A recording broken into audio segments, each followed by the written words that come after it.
most successful songwriters are self-taught. I've been exploring what tips the scales for people from passively listening to songs over into writing their own songs.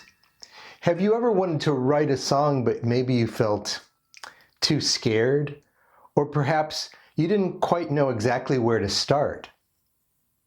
I can tell you firsthand that songwriting has been a powerful journey of creative exploration that's helped me make sense of the world. It's helped me remember and celebrate, as well as process difficult experiences. It's shown me the power of harnessing my emotions as I connect with myself and others. Today, I'm going to guide you through a step-by-step process that will help overcome fears and create your very first song. I've designed this so you don't need any special equipment and you don't need any musical instrument. This can work for beginners, and it can also work if you've already written a couple of songs as well. When you grew up and you were listening to songs and sharing songs, it may have seemed like a magical gift that only certain artistic beings were capable of, to actually create a song from scratch. If you've ever captured your thoughts and shared them in your family, at school, or at work, you know that feeling of vulnerability that comes with sharing. Fears of failure, self-doubt, and rejection are part of being human.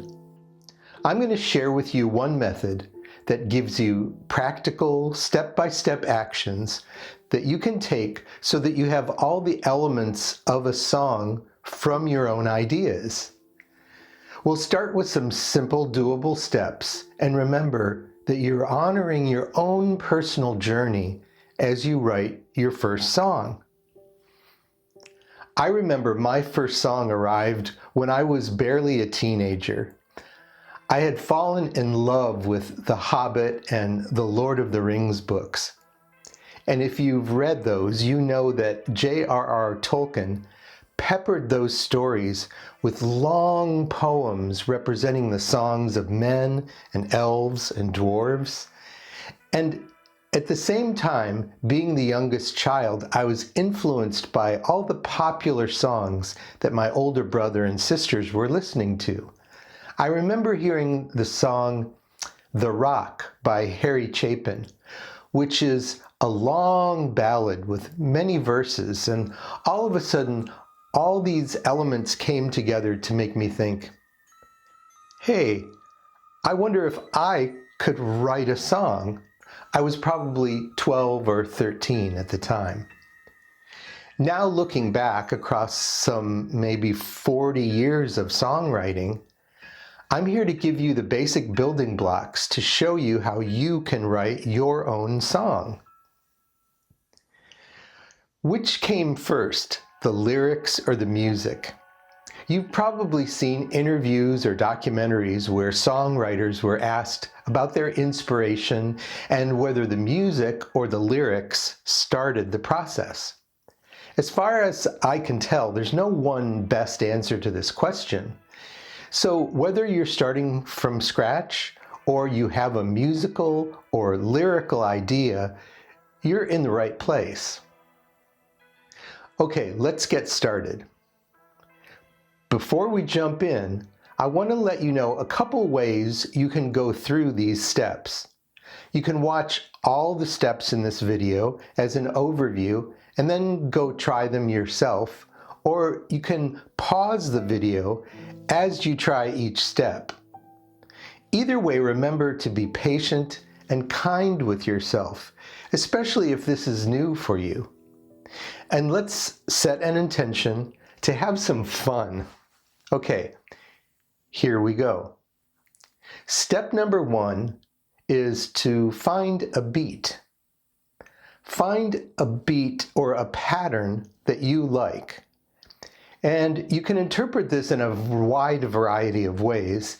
It can be, in its simplest form, you clapping your hands. You can play a beat on pots and pans. You can borrow a rhythm from your favorite song. The idea is to create a beat or some pattern that you can repeat that you like. Okay, step 2.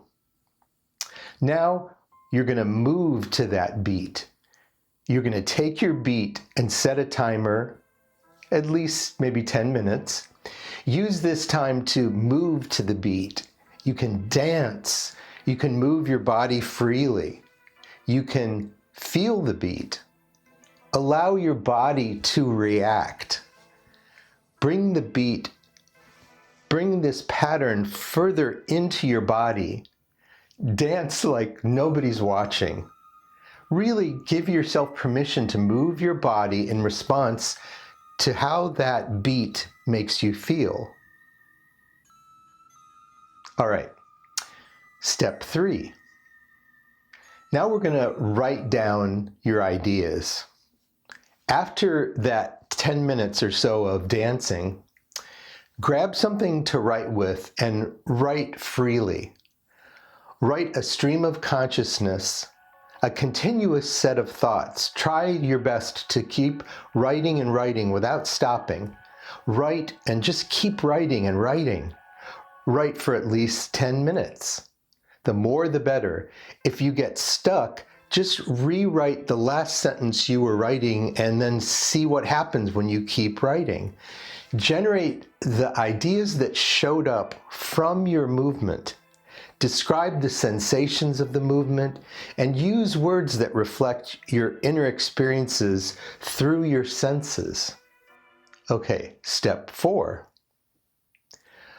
What stands out as interesting? At this point, you should have at least a page of writing. If you have less, that's okay. Take a highlighter and pour over what you've written. Highlight any word or underline any phrase that stands out to you. You can be on the lookout for what interests you the most or what makes you curious to explore. You may discover a combination of words that is unexpected or maybe even poetic. You may find a line that piques your interest. You might highlight phrases that resonate with you emotionally. Okay, let's do a midway review with our process. In steps 1 through 4, you chose a beat that moves you and inspires you. You embodied that beat through movement and dance. You took the feelings from the beat and your body's movement, and you wrote freely, tapping into your ideas from your subconscious. You used your curiosity to pull out the most interesting words and phrases. You chose and highlighted the most poetic or emotionally charged phrases you liked. Okay, moving on. Step 5. The most interesting word or phrase will be your starting place. Copy over the most interesting highlighted words or phrase onto a sticky note. If you have a wall to work with, you can place this sticky note in the center of the wall. From this center sticky note, place another sticky note to the right or the left or above or below as you see fit.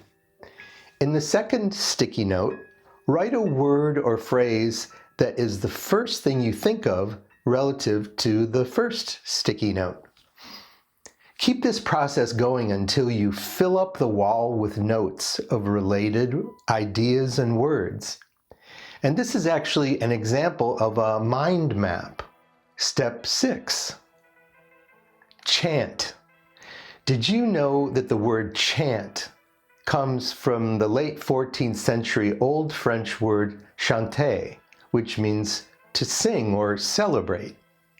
We all know from protest videos the idea of a chanted rhythmic phrase like, "What do we want? Freedom! When do we want it? Now!" When I was in high school, in New Mexico, our school teams were the Matadors. Our rival high school team were the Del Norte Knights. The cheerleaders came up with a chant that everybody had fun shouting out. Once a Matador, always a Matador, once a Knight's enough. I thought that was so clever and funny. And this is a sign of a good hook because I remembered it long after high school. Choose a phrase from your sticky note map or a combination of them that makes up a chant that you can repeat over and over that sounds catchy to you. Okay, step 7. Here's where we're going to create a melody for this step. So I'm going to pick some text that's not particularly poetic as an example. I remember in my typing class, yes, it's true, years before computers when we were learning to type on typewriters, we would type the same phrase over and over again. The quick brown fox jumps over the lazy dog. And I just recently appreciated that the reason this sentence was used in typing class is that it uses all the letters in the English alphabet. So we're going to take this sample line and sing it to the tune of 3 Blind Mice. The quick brown fox jumps over the lazy dog. The quick brown fox jumps over the lazy dog. Okay, now we're going to switch and use the same sample line and sing these same words to the tune of Happy birthday to you. The quick brown fox jumps over the lazy dog.